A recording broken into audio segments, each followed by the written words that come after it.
We did our project on radionuclide remediation of the Canadian Radium and Uranium Legacy Site in New York. Historically, this site was used for recovery procedures on old instrumentation during the Manhattan Project to collect uranium, which is what contaminated the site with radionuclides and heavy metals. The property owner intends to convert the site into a commercial property for an auto dealership, so the site must be cleaned according to commercial cleanup standards. Here is the conceptual site model, which provides a visual of the path that pollutants follow as they move through the site. For the purposes of our project, our main focuses were on the primary impacted media, which was soil and groundwater, as well as the receptors of contamination, including the groundwater supply, air exposure, and surface soil. The site's main contaminants of concern are heavy metals and radionuclides. To address this pollution, protect nearby citizens and the environment, three potential contamination pathways were addressed: the soil through a remediation plan, the air through an air monitoring plan, and a groundwater sampling plan to help verify whether the site is contributing to groundwater contamination. First, we will talk about the soil cleanup. When considering our remediation options, we looked at many chemical, physical, and biological methods.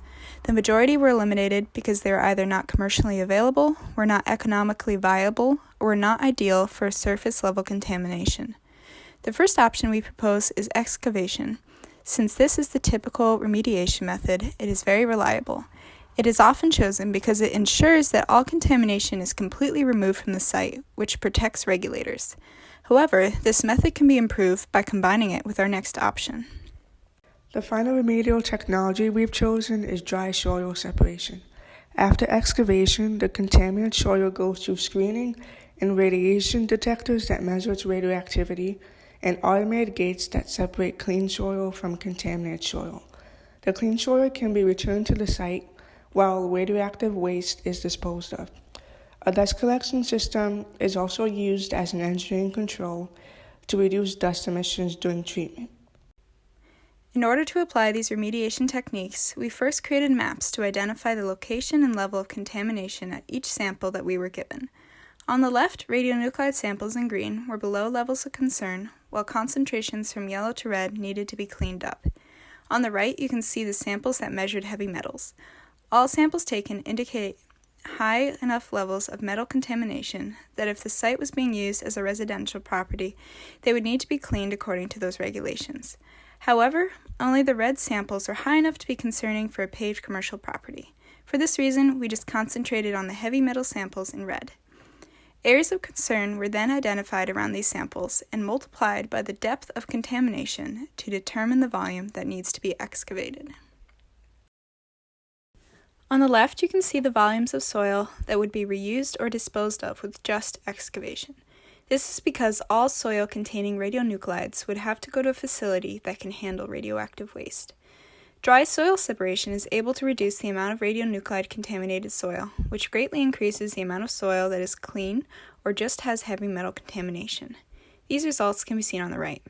This change saves a lot of money since radionuclide landfills are more expensive than heavy metal landfills. The volumes to be disposed of are much less, and the amount of soil that can be reused is much greater. Increasing the amount of soil that can be reused will also decrease the amount of fill and topsoil that will need to be imported from other sites. Next is the air monitoring plan. Since there's a lot of residential area within 1 mile of the site will require an air monitoring plan to make sure that there is no heavy metals and radionuclides suspended into the air that can pose a threat to the workers and community. Air samples will be taken prior to the demolition, after the demolition, and during excavation with real-time air monitoring during the work hours. Looking at the diagram on the right, 2 of the 6 monitoring wells showed site-attributable contamination.